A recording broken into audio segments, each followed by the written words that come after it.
Hey everybody, welcome back to the Preserves. Today, in this video, we're going to go over my top 5 drummers. This was very hard to do. There are tons and tons of influential drummers in my life. So, if that sounds interesting to you, go ahead and stay tuned because this is going to be an awesome video and you're going to like it.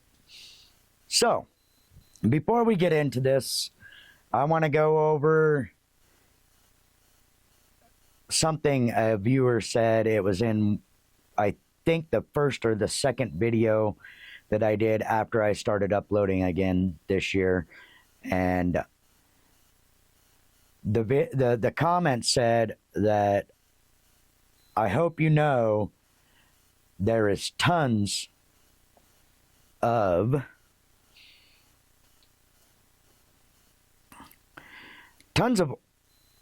audio issues in this video. So, I'm working on that. And I realized that I was just starting out and I was using equipment that I haven't really used very much before, and so I'm working on it, you know. So the only thing that I can really say is that I'm sorry for that, and that's all I can do.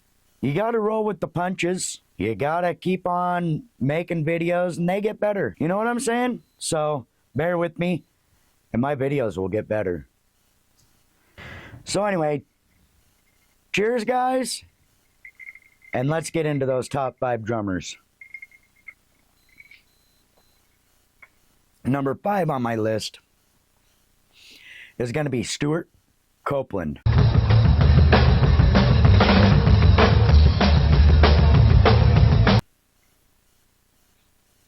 Now Stewart has been in a few bands, but he's most well known for his work with the Police.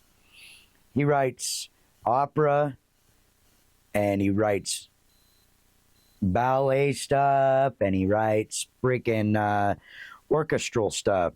He's also in a band called Oysterhead and Animal Logic, which is what he's doing nowadays, and I don't think he does much with the Police anymore. I mean, he probably does here and there, but that's not what he normally does. But yeah, so he's an awesome drummer. One of the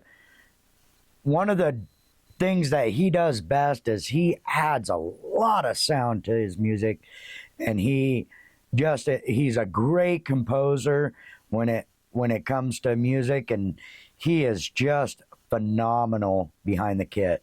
So now let's move on to number 4, guys. And number 4 is going to be Gene Hoglan.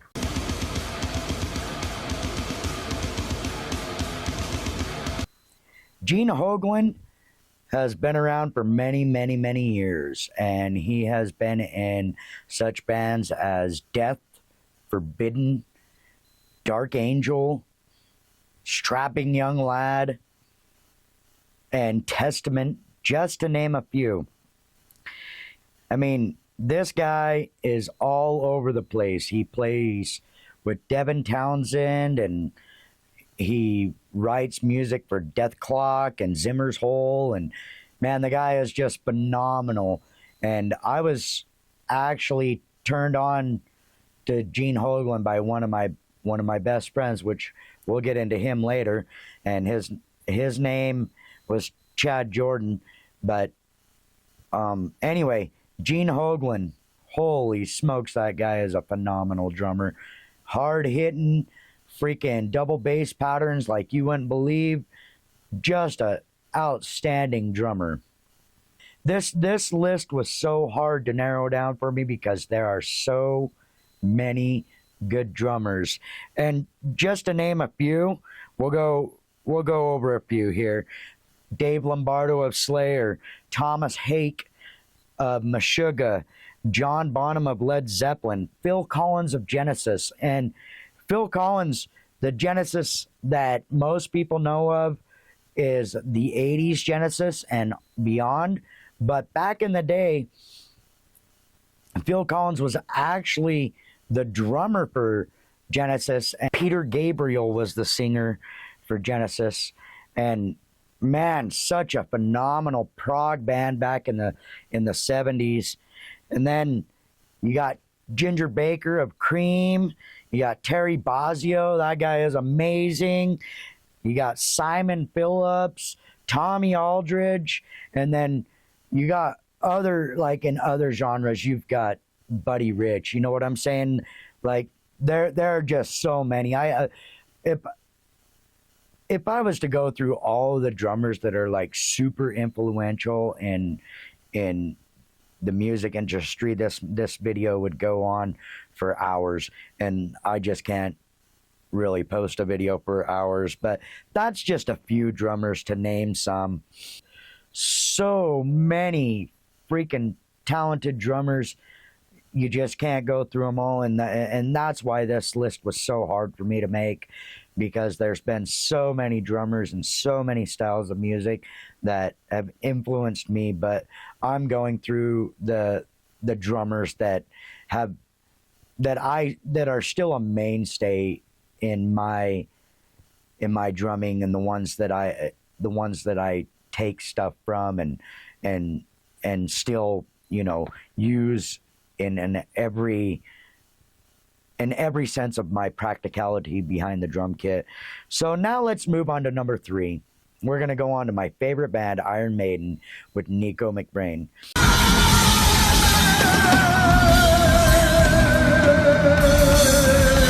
Nicko McBrain is an amazing drummer. He has, in my opinion, the fastest right foot in the heavy metal genre.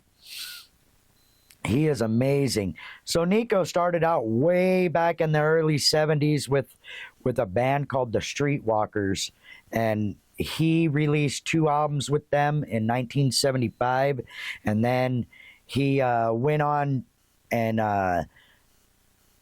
played with the Pat Travers Band, and he released, I believe, 2 albums with Pat Travers, and then he went on and recorded, I believe, 2 albums with another band called Trust, but I'm not positive on that one. And then in 1982 is when he took his spot after Clive Bird left the band because of his dad's health in 1982. And then he took over that role in Iron Maiden as their full-time drummer. And man, ever since then, they've been putting it, and before then, I mean, Clive Burr was an amazing drummer too, but ever since then, when they released Peace of Mind, and it's just been phenomenal since then. But now he had a mini stroke. What was it, a couple years back? He had a mini stroke, and people noticed that his playing was a little bit different and on a couple of albums, and he or on a couple shows, excuse me, but he's made a full recovery and he's doing great now.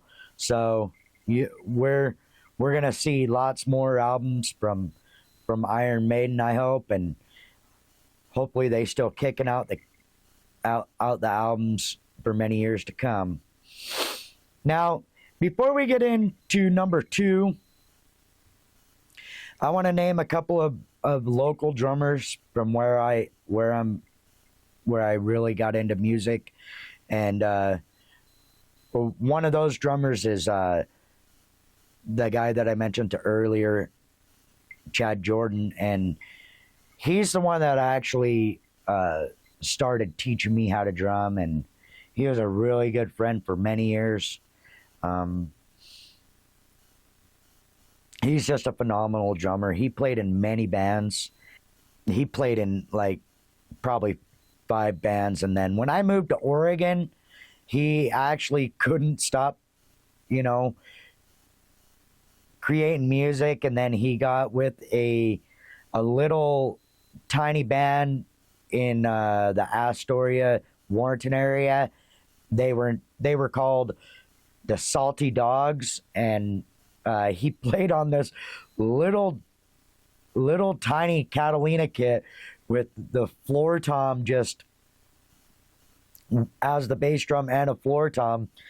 And the guy, he's predominantly a hard rock metal drummer, and this band was a lot lower key, more just, yeah, it was amazing to see him play in that band. It was funny.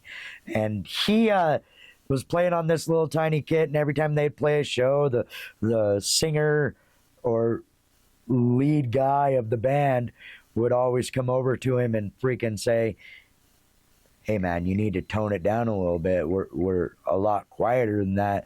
He was such a heavy hitter. But anyway, that was my buddy Chad Jordan. I'm sad to say that he had passed away a few years back of complications due to alcoholism. And number 2 of my local favorite drummers is a guy named Chad McQueen. He was with a band called Society's Child and was just a phenomenal drummer. He started studying jazz and started incorporating that into his music. And actually, this band, Society's Child, actually won the Battle of the Bands from where I'm at here, and they got to open up for Queensryche one time.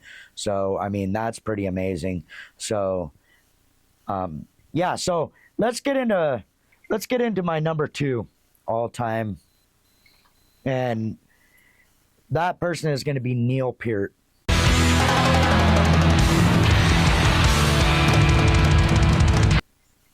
A legend in his own right.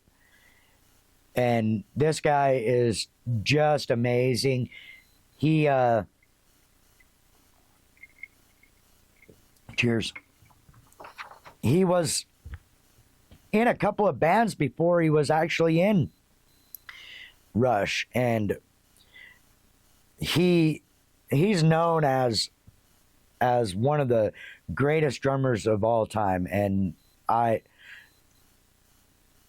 I'm not going to disagree with that one bit. He's my number 2. The guy is super amazing, super influential throughout my whole childhood and all the way up until he passed away. Just amazing drummer, and still just influencing drummers throughout the whole world. He did a side project that you might not know about, the band Vertical Horizon. He actually played on 2 of their tracks, and so I mean, if you haven't heard those, you can. One was Instamatic, and the other one was called Even Now, and so you can go and look those up. And he was also in another band called Buddy Rich's Big Band, and that was him doing his jazz influence stuff, and he started incorporating that actual style of playing into Rush's stuff, where, I mean, just super crazy drummer. There's so many good things that I could say about Neil Peart that I could go on for hours and hours on Neil Peart. How many freaking amazing songs did this guy not only just do the drums for, but wrote the lyrics. The main lyricist to Rush was Neil Peart. That guy was amazing in every aspect. He was an awesome writer. He wrote multiple books, and man, that guy was just amazing. So in my number 1 spot, this guy has influenced me. When I first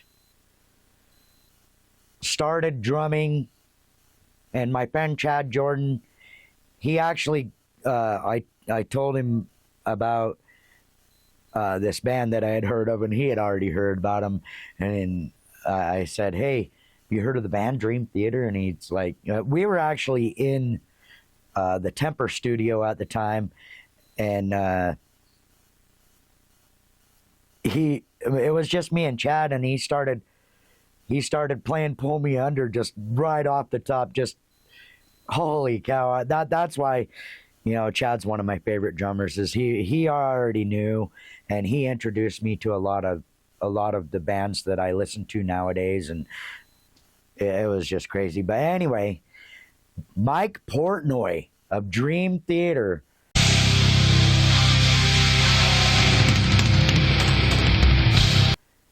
Such an amazing drummer. I cannot tell you how amazing this guy is.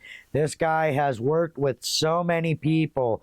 He's been in bands like the band that he just left to get back with Dream Theater, the Winery Dogs. He continued to write music with John Petrucci in Transatlantic.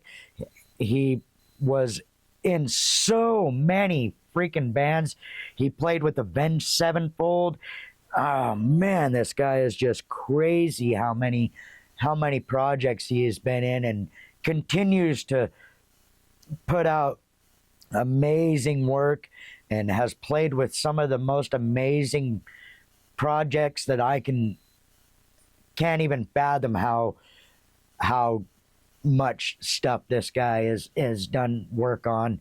And yeah, it's just, this guy has influenced me from the beginning when I was in my first band, which was called Saprosphere, and was with my little brother Andy, and we started writing music, and we never really got anywhere, never really did any shows, but that was my first band, and so that was great, and one of our main influences was Mike Portnoy and Neil Peart.